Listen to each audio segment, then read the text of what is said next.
Здравствуйте, дорогие друзья! Это коротенькое гадание на день 2.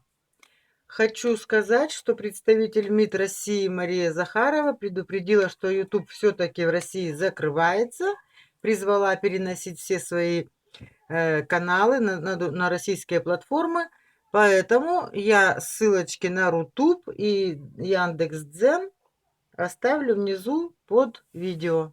Подписывайтесь, переходите на мои каналы, новые площадки. Итак, сейчас для вас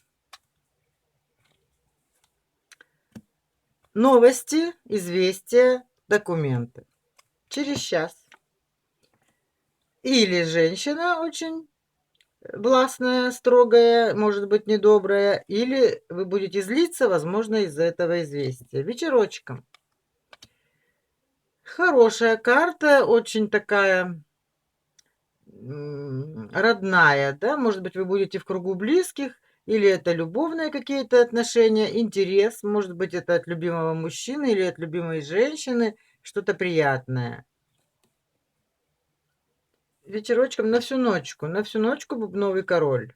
Стучит дорога поздняя или дальняя, гремит дорога, двери открывает любовь бубнового короля и все прикрывает.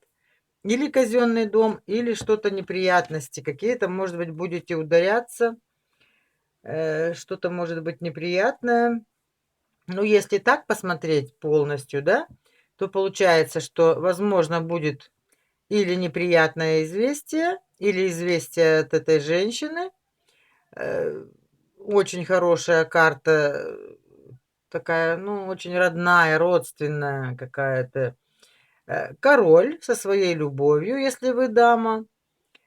Если мужчина, значит, со своим расположением к вам, и, возможно, дорога или в казенный дом, или какие-то, или, может быть, это дом этой дамы, может быть, это свекровь, теща, да? Ну, в общем, вот это вас ожидает в ближайший день-два.